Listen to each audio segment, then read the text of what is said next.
ಎಲ್ಲ ನನ್ನಷ್ಟೇ ವಯಸ್ಸಾಗಿರೋ, ನನಗಿಂತ ವಯಸ್ಸಾಗಿರೋ ಸೀನಿಯರ್ಗಳಲ್ಲಿ ನನ್ನದೊಂದು ಮನವಿ. 20 ವರ್ಷದಿಂದ 60 ವರ್ಷದವರೆಗೆ ಹಗಲು ರಾತ್ರಿಗಳನ್ನು ಒಂದು ಮಾಡಿ ಬೆವರು ರಕ್ತ ಸುರಿಸಿ ಸಂಪಾದನೆ ಮಾಡಿ ಏನೋ ನಿಮ್ಮ ತಕ್ಕ ಮಟ್ಟಿಗೆ ಒಂದು ಸಂಸಾರ ಕಟ್ಟಿರ್ತೀರಾ, 4 ಕಾಸು ಉಳಿಸಿರ್ತೀರಾ, ಸೈಟು ಮನೆ ಏನಾದ್ರು ಮಾಡ್ಕೊಂಡಿರ್ತೀರಾ, ಒಂದಷ್ಟು ಏನೋ 4 ಕಾಸಾದ್ರೂ ಒಂದಿಷ್ಟು ಸೇವಿಂಗ್ಸ್ ಮಾಡಿ ಇಟ್ಟೇ ಇರ್ತೀರಾ. ಇಲ್ಲಾಂದ್ರೆ ಏನೋ ಒಂದು ಸಣ್ಣ ಪ್ರಾಪರ್ಟಿನಾದ್ರು ಮಾಡಿಟ್ಟಿರ್ತೀರಾ.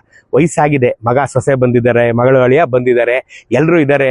ನೀವು ಈಗ ರಿಲ್ಯಾಕ್ಸ್ ಮಾಡೋ ಕಾಲ, ರಿಲ್ಯಾಕ್ಸ್ ಮಾಡ್ತಾ ಇದ್ದೀರಾ. ನಿಮಗೆ ಸಣ್ಣ ಪುಟ್ಟ ಹುಷಾರು ತಪ್ಪುತ್ತೆ, ಆಸ್ಪತ್ರೆಗೂ ಇಲ್ಲಿಗೆ ಹೋಗಿ ಬರ್ತೀರಾ. ಕರೋನಾ ಕಾಲ, ಯಾವತ್ತು ಯಾರು ಟಿಕೆಟ್ ತಗೋತಾರೆ ಗೊತ್ತಾಗ್ತಾ ಇಲ್ಲ ಈಗ. ಸೊ ನಿಮಗೆ ಮನ್ಸಲ್ಲಿ ಒಂಥರ ಅಳುಕಿರುತ್ತೆ.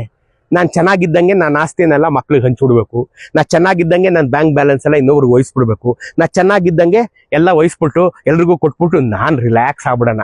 ತಪ್ಪು ತಪ್ಪು, 100% ತಪ್ಪು. ನೀನು ಕೊನೆ ಉಸಿರು ಎಳೆಯೋವರೆಗೆ ನಿನ್ನ ಆಸ್ತಿ, ಚರಾಚರ ಆಸ್ತಿ, ಬ್ಯಾಂಕ್ ಬ್ಯಾಲೆನ್ಸು, ಕ್ಯಾಶು, ಚಿನ್ನ, ಬಣ್ಣ ಎಲ್ಲನೂ ನಿನ್ನ ಕೈಲಿ ಇಟ್ಕೊಂಡ್ಯಾ, ನೀನು ಗೆದ್ದೆ. 3 ಕಾಸು ಮರ್ಯಾದೆ ಸಿಗುತ್ತೆ. ಸಾಯಕ್ ಮುಂಚೆನೆ, ಭಾಳ ಮುಂಚೆನೆ ಎಲ್ಲನೂ ಇನ್ನೊಬ್ರು ಕೊಟ್ಬಿಟ್ಯಾ. ಮಕ್ಕಳು, ಮರಿ, ಮಗ, ಅಳಿಯ, ಸೊಸೆ ಎಲ್ರಿಗೂ ಕೊಟ್ಬಿಟ್ಯಾ. ನಿನ್ನ ಪಾಡು ನಾಯಿ ಪಾಡು. ನಿಮ್ಮನೇಲಿ ಸಾಕಿರೋ ಶಿಡ್ಜು ನಾಯಿ, ಜರ್ಮನ್ ಶೆಫರ್ಡ್ ನಾಯಿನೂ ಒಂದೇ, ನೀನು ಒಂದೇ ಆಗ್ಬಿಡ್ತೀಯ. ನೀ ಸಾಯೋ ತನಕ ಆಸ್ತಿ ನಿನ್ ಕೈಲಿ ಇಟ್ಕೊಂಡಿದ್ಯಾ, ಗೆದ್ದೆ. ಮಕ್ಳಿಗೆ ಹಂಚ್ತೀನಿ ನೀನು ಮೂರ್ಖತನ ಮಾಡಿದ್ಯಾ, ನಿನ್ನಂತ ಮುಟ್ಟಾಳ ಇನ್ನೊಬ್ಬ ಇರಲ್ಲ. ಯೋಚನೆ ಮಾಡಿ ನನ್ನ ವಯಸ್ಸಿನವರೇ ಯೋಚನೆ ಮಾಡಿ. ಏನೇ ಕಾರಣಕ್ಕೂ ಮಕ್ಳ ಹೆಸರು ಈಗೇನು ಅರ್ಜೆಂಟ್ ಇಲ್ಲ.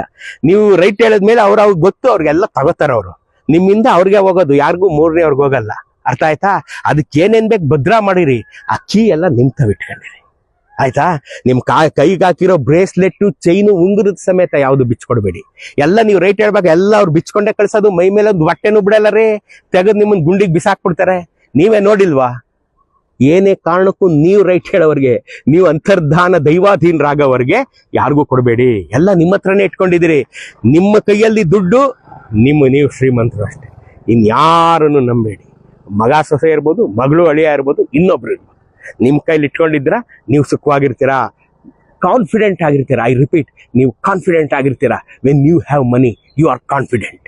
ಬ್ಯಾಂಕ್ ಬ್ಯಾಲೆನ್ಸು ತೀರಾ ಜಿಪುಣ್ತನ ಮಾಡಿ ಇನ್ನೂ ಉಳಿಸಿ ಬ್ಯಾಂಕಿಗೆ ತುಂಬಬೇಡಿ. ಮಕ್ಕಳಿಗೆ, ಮೊಮ್ಮಕ್ಕಳಿಗೆ ನೀನು ಎಷ್ಟು ಕೋಟಿ ಬ್ಯಾಲೆನ್ಸ್ ಇಟ್ಟರು ಅದು ಕಡಿಮೆನೆ, ಅವ್ರಿಗೆ ಅದು ಕಡಿಮೆನೆ.